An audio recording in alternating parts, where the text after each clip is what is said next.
Ladies and gentlemen, boys and girls, children of all ages, welcome back to the She Sells, He Sells podcast, where we are here to change the way you think about sales by teaching you to look at it in a whole new way. Oh, yeah. We're excited for today's episode because we are taking on a topic I don't think we've ever spoken about before, brought to light really with some of our own client work and just what we're seeing in the general landscape. We're talking about the idea of, do you need a unique business? Should your business be unique to survive? Namely, in the way that you talk about the business, the way you title the business. There's some nuance there. We'll work through some almost like a workbook, I guess, maybe almost like a at-home worksheet that you would give to some. No. Maybe you'll create that. I'll create it. I'll get on it today. I'm sure. Brian, the creator. That's what the kids call Tyler. me. Brian, the creator. You and Tyler? Yeah, Tyler. Yeah. I gave him, I think I might have got him into the idea of being a creator with a K, because most people do it with a C, but Tyler, he's K guy. You're so random. Speaking of random, I do have a fun fact to share about you. Speaking of random. And it's very fresh on my brain because this morning. That is real fresh. 10 minutes ago. This morning, Brian was featured in his first piece of somewhat maybe viral content, but it wasn't his face. His face was not in it. It was featuring his shoes, his footwear. Yeah. So we are prepping, not these beautiful shoes. We are prepping for a brand photo shoot. It's actually happening a week, almost a full week from when we're recording this episode. We're really excited about it. Doing refresh on some podcast photos and also photos for speaking and workshops as we're building out that side of the business. And we are great friends and clients at John's Men's Clothing, and loyal She Sells, He Sells listeners offered to help outfit Brian. Yeah. Give him some nice It's never happened to me before. Threads. Yeah. I get a lot of questions about my style, but I've never been styled. You do get a lot of questions about your style. I agree. Most of which come from you. Right. And so we met there because I had Pilates class right before. So I said, meet me at the store. And he rolled into that store wearing very not... I can't think of the right word to describe the clothing. The clothing was fine. It was just like a sweatshirt and workout pants, after. Which is whatever. It was whatever. That wasn't the issue. The issue were the shoes. These shoes look like they were the only pair of shoes he had ever had in his life, and he wore them every day of his life. They were lopsided. So the soles are not even on your feet. Your feet were Oh, they were. Yeah. They were dirty. They weren't even tied. These weren't just these are just his workout shoes. It's not like that. These shoes should not have left this address. They live in the garage, and they are for when I take the trash and recycling out to the curb, when I have to do something outside. Exactly. I totally fully endorse that. Yeah. Why did they ever make their way into your truck and drive to a public location? I think I was in a hurry. I don't remember. Anyway, we're at this men's clothing store where he's trying on clothing for this brand photo shoot. Not shoes he's going to borrow from them, just clothing. And the shoes were really just giving an amazing touch. And I said to Beth, you really should use this for some content. And she did. God bless her. Thanks, Beth. Love you, Beth. It wasn't that bad. They were not my best effort. They were pretty bad. Well, anyhow, but should your business be... Look at these beautiful shoes. Yeah, these beautiful socks with little sweet cars on them. Yeah, they're pretty cool, right? I like it, yeah. So you do know what you're doing. You just chose to ignore it. Yeah, say that again. I do know what I'm doing. I'm trying to give you the benefit of the doubt. Yeah, well, it happens. Well, it was a very unique Do you not have shoes that are kind of junky with paint on them and stuff? I have driving shoes. They're driving shoes. Yeah, they're my driving shoes. They're my they're my shoes like for driving a Porsche or something I don't know about, like little gloves and stuff. No, they're like fuzzy Birkenstock shoes. Oh, they're yeah, not yeah, even yeah, mine. I know. They're The Emmys. Morning driving shoes. Morning driving shoes. To kids. So when I'm not going to, or sometimes late night driving shoes if I have to pick somebody up. Yeah. So when I know I'm not leaving the car. Yeah. Like I think one time I had to get out of the car because I forgot because I had a thing to return to UPS, and I was like, oh my gosh, I hope nobody sees these shoes. Yeah, because I wouldn't wear them. Our girls would do that all the time, but our girls would do that all the time. Yeah, but they're teenagers. It's different. For me, it's not my vibe, and it's not the image that I want to present to the world. Yeah. I wasn't thinking about the world. I was thinking about doing this thing real quickly when I put these on. Okay, anyway. It was a unique look, which is not the vibe for your fashion, nor should it be the vibe for your business. So you want to talk about how this idea kind of came about? Yeah, for sure. So I think we've come into contact with so many people who, and you'll hear us talk often about a unique value proposition. And this is one of those things where, gosh, I wish I could remember the last time I said where the message sent and message received in the line a couple episodes ago. Oh, yeah. What was it called? Fake it till you make it. But this fits into the category. I didn't even remember that. Yeah. That wasn't very memorable. So taking the concept of having a unique value proposition and then almost putting that thing on steroids and turning it into something that maybe it's not what it was intended to be. Right. So yes, you do need to show how you're 1,000% stand out. Mm-hmm. However, what we've been seeing and finding is when people are describing their business or finding the words to say what it is they do, they're trying to find really unique terms and words. And so we should have come up with a good example ahead of time, but let's just say, take a fast food restaurant, right? Like let's take like Chick-fil-A. Popeyes.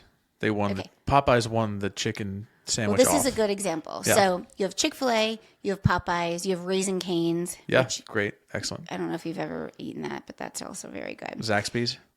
Are they fried chicken as well? Okay, so four fried chicken places.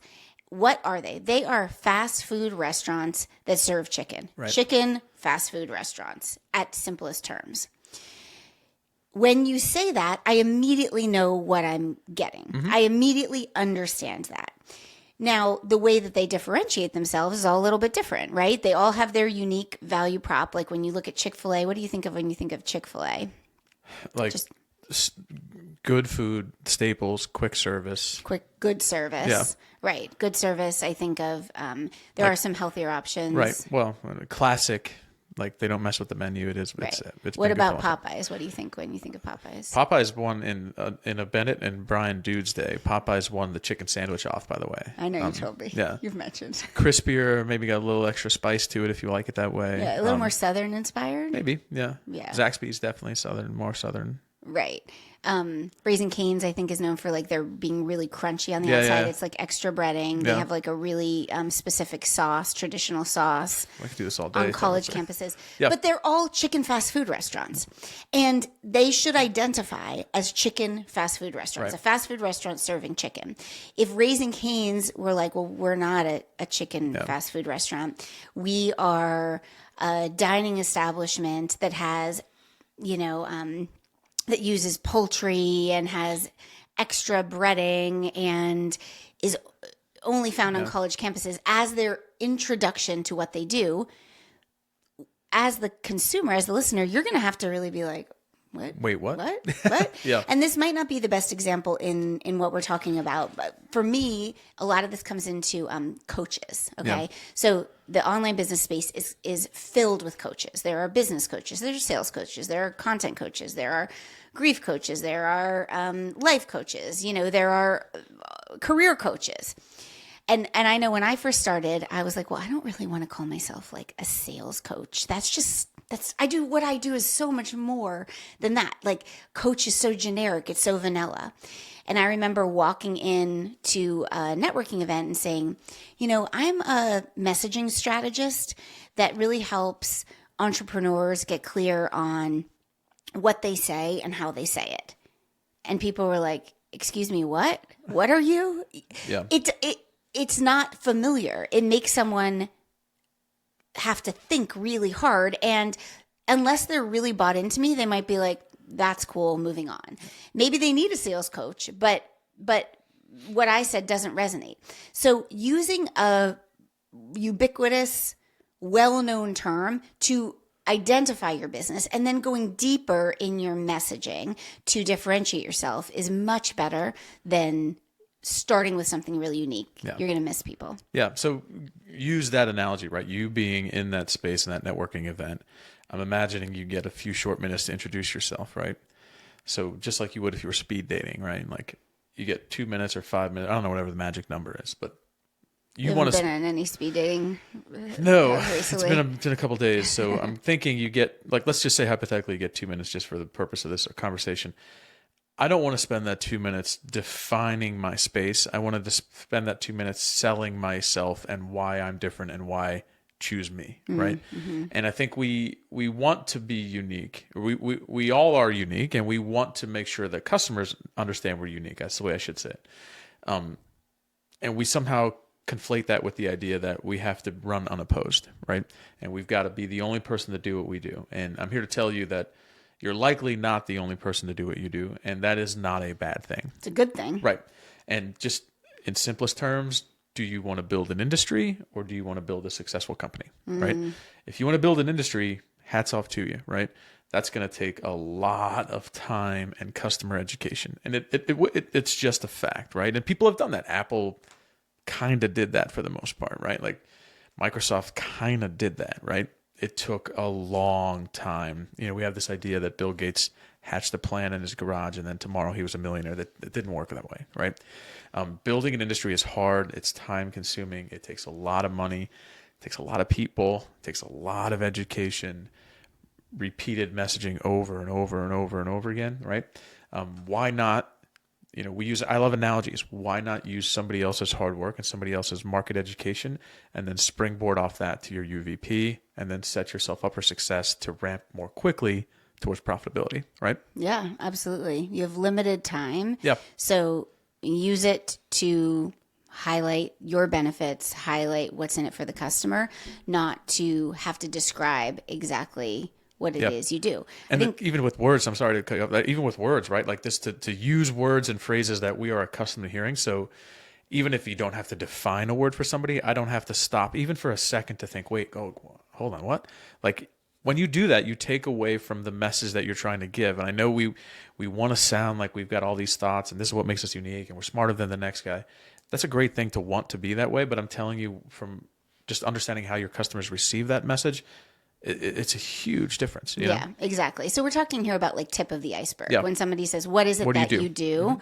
You know, you say like, I'm in sales. Yeah. Now that's like this small little piece of what you do. Right. Like, and then you can have a conversation. Oh, what kind of sales? Well, it's biotech sales essentially and then you can get a little bit deeper when you're explaining it. I think a good litmus test is like, your parents, like not your parents, but parents, one's parents. Specifically my parents, though, would be good. All of our parents, like one's parents, you know, tell your parents or tell someone that's the generation older than you what you do and see if they understand it. And if they don't understand it, you have a little bit of work to do. I don't think my parents know what I do. They know you're in sales. 19 years. Yeah, no, I'm kidding, but I'm joking. Yeah.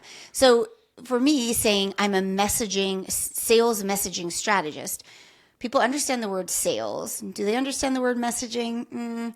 Like we know what a message is, but do we really understand what that is? Messaging. That's a little bit confusing. And then strategist, that, you know, like we get it, but it's like, what exactly is this? If you just say I'm a sales coach, easier. Yep. And then I can say I'm a sales coach and I help entrepreneurs. Right. And then like, oh, tell me more. Well, you know, what I've found is a lot of people have these great business ideas and want to start something and they love their product, but they actually don't really know how to talk about their product. They don't know how to like give out messages that make people want to buy their product. And so essentially that's what I do. Yep. It should be 8th grade level in the beginning. Yeah. And it's like a funnel, right? So you start with the widest spot. I'm going to capture the most knowledge about what it is I do. I'm in sales, right? Well, what kind of sales? Biotech, much smaller, right? What kind of biotech? Well, it's a startup. We use a wearable device and transmit data, blah, blah, blah. Like then you get really sort of much more now if people want to go that way with you. Right. And different people have varying levels of knowledge. So interestingly enough, I met this woman and I have been in Pilates class together for weeks and just like small talking. And the owner of the Pilates studio started talking a little bit about her events, and we were, she and I have been brainstorming some different things to help her grow the business. And this other woman said to her, have you been using email marketing? And as soon as she said email marketing, I was like, that's interesting, because a regular person that's not in like a business field wouldn't really probably call it that. And we were talking about that. And so I said to her, I said something about my business, and she said, I run a business too. And I said, what do you do? And she said, oh, I'm an online course creator. And immediately I know what that is. And so immediately we're able to dive in deep. Yeah. And we stopped and talked for like an hour after the class because we're trading war stories. And, turns out that we have a lot of alignment, and we've been in the same Pilates class forever. We didn't know each other did this. So that's different. We can go deep right away, but you want those first words to be just super clear to anyone, because if I say to somebody, I'm a sales messaging strategist, they might not be an entrepreneur, but they might have, their best friend might be. Yes. And if I say I'm a sales messaging strategist, over their head, but if I say, I'm a sales coach that helps entrepreneurs, they might be like, oh my gosh, I need to introduce you to my friend. Yeah. So you just never know who has a connection to a potential customer or opportunity. Yeah. So this is similar to the idea of, we've said this before, and I know I believe in this idea of consistently messaging the same constant theme to your customer base, because you're trying to essentially multiply your sales force, right? The easiest way to multiply your sales force is to have a satisfied customer tell a friend, right? Mm-hmm. This is exactly why we ask you guys to refer us to a friend with a podcast. Yeah. It's exactly why when you walk into a brick and mortar store and you go, boy, I love these shoes that I bought there. They don't have paint on them. They don't make I don't even know what else he said that didn't make any sense. But anyway, right? You go into a store, you buy something, and they ask you to refer a friend, right? Or they ask you to write a review. Like this works for a reason, right? Same concept applies here. If I set a simple message, I'm a sales coach who works with entrepreneurs, right? I can message that. To your point, mm-hmm. I might not need that, or I might not think I need that, but I know my wife, who just launched a business last year, boy, she could really benefit from this because she's got a great idea. She's just trying to pull it all together, mm-hmm. right? It's easy for me to go home and say, hey, I just met this person, and they're a sales coach who works with entrepreneurs, as opposed to they were messaging details about, and then you just lose mm-hmm. it doesn't relate, right? So think of it in that terms, right? Like think of it in terms of expanding your sales force, which is taking happy customers and having them being able to preach your message to somebody else in a short 5 to 10 second snippet. Why do you think people overcomplicate it? Yeah, because it's a human nature to want to feel unique, right? Yes. And then I also think, like, from a sales perspective, and this is something that in my first ever real sales job, this is something I learned from a mentor. We want to think that running unopposed without a competitor is the single greatest thing that could happen to you as a salesperson. Mm-hmm. And there are good things about that, right? Mm-hmm. There certainly are, right? But there's also a downside to that, right? And we want to think that we're unique, and that if we can position ourselves in a space that's completely unencumbered with any competitors, then we will win that race because there's no one that we have to run against. And it's just not true, right? You're building an industry way harder than building a successful business. Mm-hmm. Yeah, that is such a good point. I agree. I think we want to seem unique, and we also know we are unique. Yeah. And so we feel like we want people to understand that. Immediately. Right? Mm-hmm. Like, it's kind of like, I'm not like the other girls. That thing Ava always says, stuff like that, joking around. I'm not like other girls. Yeah. But we My feel Stanley's purple, not pink, right? Yeah, that's what oh gosh. We could do a whole case study on that. But I'm not like other people. I'm different. And I think that's amazing. If you have that confidence, hold on to it. That is a big piece of the puzzle in how you message and how you sell. You want to realize, the way I do it is different. Good. And that's likely a fact, right? That is a fact for almost everyone, right? It should be, yeah. Good for you. You are different. The point isn't that you're not. The point is how you get that across to somebody. Right. And it is kind of the layers. You're going to start at the top and then move the way down. It's that whole red ocean, blue ocean thing. And I've used this example in my training so many times, probably on the podcast, but a very old business adage, are you going to swim in a red ocean or a blue ocean? A blue ocean is the idea of no one's done it before. You're creating an industry. There's no sharks in the water. Mm-hmm. If you're in a red ocean, you are in a bloody water, lots of sharks, lots of other people doing it.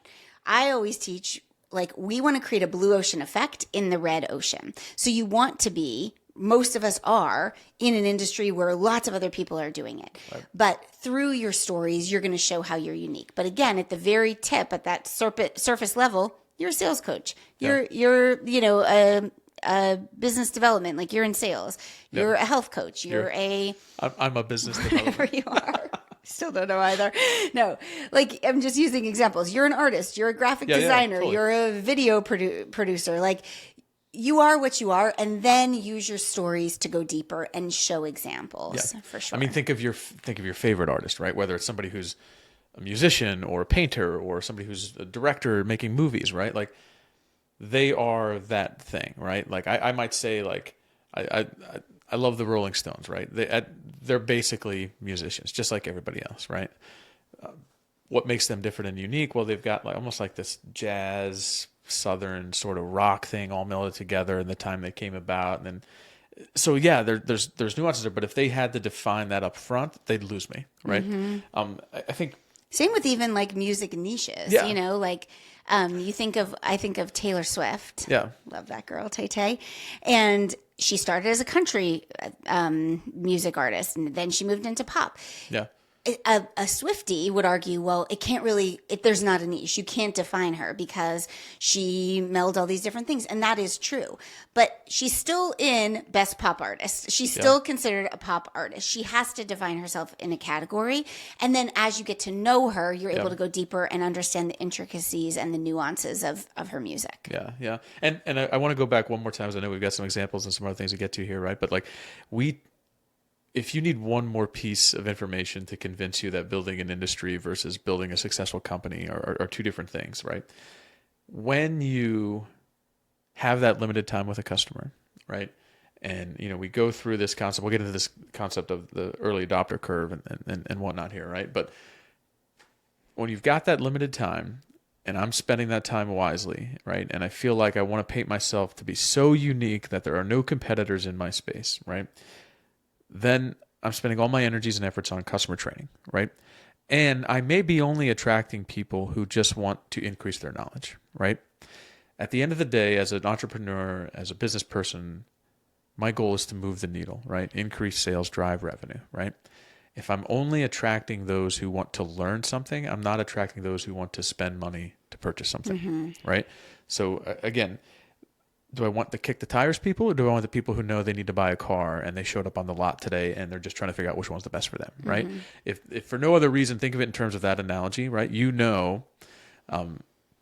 Saying I'm aligned with this industry, saying I'm a sales coach, right, puts you in a category where a large chunk of the population knows they need a sales coach, right? And they're just trying to figure out which one off the shelf is the best for me. Who do I connect with more? Who do I buy into their philosophy? If I paint myself as a messaging strategist for online early revenue, if I make it so complicated, then off the bat, then the 15 seconds that person has to make a decision, and do I want to learn more about Krista? They're spending trying to define and decipher what it is I told them. I've already lost, right? Like I've already lost that battle, right? So you're in this category, you're a sales coach, and then you get a little bit deeper and you get to define who you are. 80% of the world, consumer world, lives in that arena, right? So you're targeting the people who are ready to spend money for your product or service. It's just a numbers game. Yeah, yeah.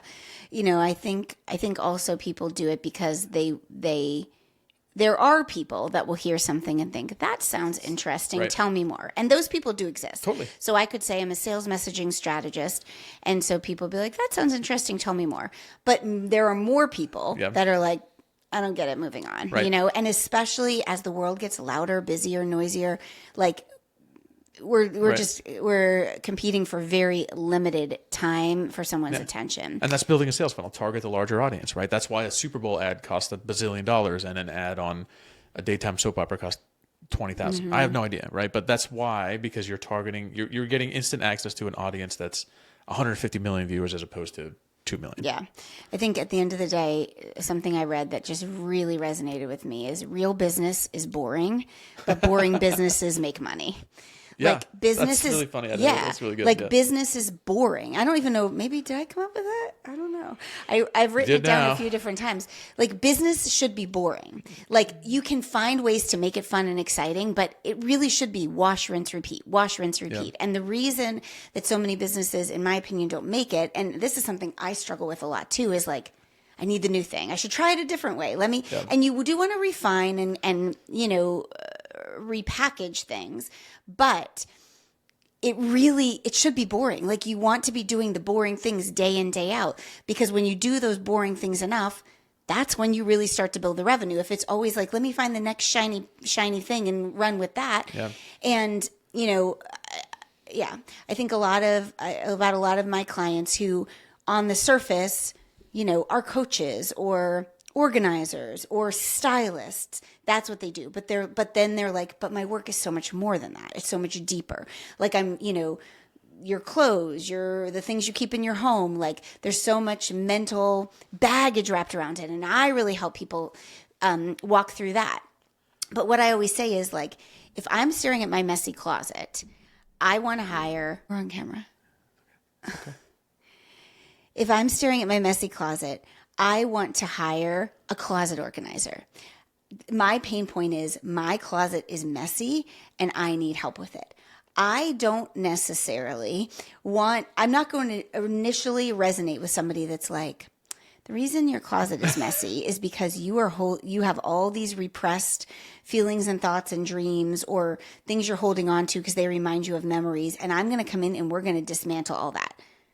That sounds like therapy. And I don't necessarily want therapy. I just want a clean closet. Now, when you come in, you're going to surprise and delight me by taking me through a process and making me realize, wow, I never saw it this way. And you might throw little breadcrumbs in your sales messaging to let me know, like, it is deeper than that. And this is why you have the problem.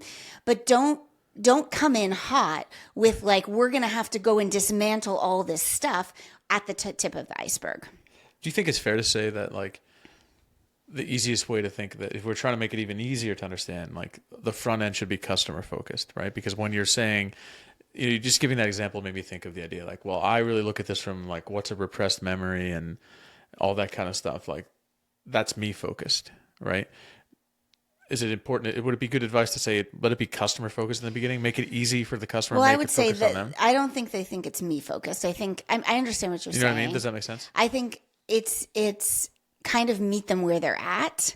It's this old adage that I don't really love, like, sell them what they want, give them what they need. Like, I don't necessarily always love that. And I think that's a little outdated advice, but it's the idea of, like, what do they want?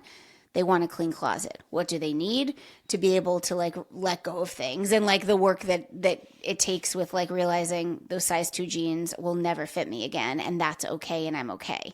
So, it's a harder sell. It's a harder sell if you're trying to sell people on, let's get into all of this deep stuff versus let me give you the finished outcome. Yeah. So I don't think like the selling the deeper stuff is about the salesperson or the entrepreneur. I think it's just they haven't guided that person along enough. And it doesn't mean that if you're on a sales call with somebody, you might have asked them some questions and say, why are you holding on to things? Well, it's because of whatever. And be like, I totally get it. Like, this is what I do. I'm going to help you through this. So, like, your deeper messaging, and you need all of it. You're going to use it at different times. But when you show up in your Instagram bio, or when you stand up in a meeting, a networking meeting, you want to say, I'm a closet organizer, and I help people do X, Y, and Z. I help you get rid of the crap in your garage so you can breathe more easily, and you pull into your garage every day and you don't feel like you're about to have a panic attack looking at all your stuff. Sounds personal. I bet you can, if you try really hard, you can probably relate to people who experience exactly that when they pull into their garages. Right. It might be kind of easy for me. Potentially. Yeah. Potentially. It's actually, the garage is not in that bad of shape right now. True. So, moral of the story. Yeah.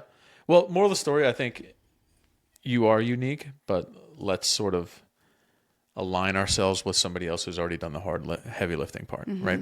And I think that's where I really want to focus in. We talk about a UVP because we believe it's vital, right? Like, it's absolutely imperative for you to have your unique value proposition so you can message what makes you different, but it's what makes you different in a crowded space, right? It's not what makes you different hard stop. And the way you get to that point is just by building that funnel of I do X and I do it by X, Y, and my philosophy is X, Y, Z, and I start to build that narrowing kind of funnel so I draw people in, right? But if you want to cast a wide net, because I would imagine as business people, as entrepreneurs, we want to have access and we want to have the ability to reach out to as many potential paying customers as possible, right?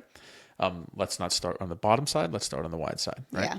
Yeah. And so I'll leave you with kind of just a quick formula that we call the Noble Promise in my ACORN programs, but it's simply the method that you deliver.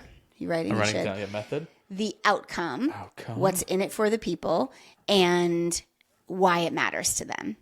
So I'm a sales coach who helps entrepreneurs feel more confident to sell because they deserve to be paid what they're worth. They deserve to make as much money as they want. Super simple. We want to speak to the old brain. We want to speak to the part of the brain that likes things that are simple, concrete, have a little emotion in there. So what I will say on a deeper level, if I'm looking at an ACORN method, ACORN method's a 5-step system that helps you master mindset and messaging so you can serve others better and sell more. That shouldn't be at the tip of my iceberg. That's a little bit layers deeper because I have to think like master mindset. Okay. Master messaging, a little bit more confusing. I'm throwing a few more terms, but if I just meet somebody, I'm a sales coach who helps entrepreneurs get really confident and know how to sell because they deserve to make the money that they're worth, just simple, concrete. That's funny because I usually tell customers in my presentations that we can cover what we do and why we do it. And then we're going to get into what we've done with other customers and then what we think we can do with you. Right? Oh, I like Same that. idea. Yeah. That's I think if you break things down into I firmly believe that if I'm starting a conversation or a presentation with a customer and I say, we're going to do A, B, and C, and I line that out up front, I feel like it really drives the conversation as opposed to just launching in to a slide presentation. Because I know our industry loves PowerPoint, right? Not Canva. It's Canvas for the kids. Canvas for the cool kids. The cool kids. That is true. You're probably right. But I think if you set that up front, like here's what we do and why we do it. Here's what we've done with other people, our outcomes, and here's what it means to you, right? I feel like it's a really easy A, B, C conversation. Yeah, that's really good. And that's good too, that little formula in a sales call. Yeah. So we can do a whole episode I actually want to on how to have good sales calls. Yeah. But when you get to the part that it's your turn to talk, which is not where you start on a sales call, but when you get to that part, that's a really good formula. Like, what'd you say? What we do, why we do it, what we've done with other people, what we can do with you. Yeah, absolutely. Yeah. You had that little gem just sitting in your back pocket. It's almost like I've done this before. I don't even know. To pull it out. Boom. 100 and whatever, 2-3 episodes now, and you're just dropping these gems. What else do you hiding in there, Dempster? I've got to, for job security reasons, on the She Sells, He Sells podcast, I have to keep these under lock and key. That's true. If I let them out for the world and, I give everyone access to it, by everyone I mean you, there's a likelihood this seat's going to be filled by somebody else who just looks better on camera. And I don't need that. You know what I mean? I need this gig. Yeah, you do. You do. All right, everybody. Thank you so much for listening. Hopefully you got some good value out of this. Remember, just start at the tip of the iceberg. It's good to be attached to an industry. You don't need to create your own. And using those formulas, the method, the outcome, why it matters, and then Brian's formula, what we do, why we do it, what we've done with other people, why we can do it for you. That's obviously a little bit more involved. But Yep. Love it. Please share this episode or one you've loved with someone that you think would enjoy it and benefit from it. And we will be back next week. Bye.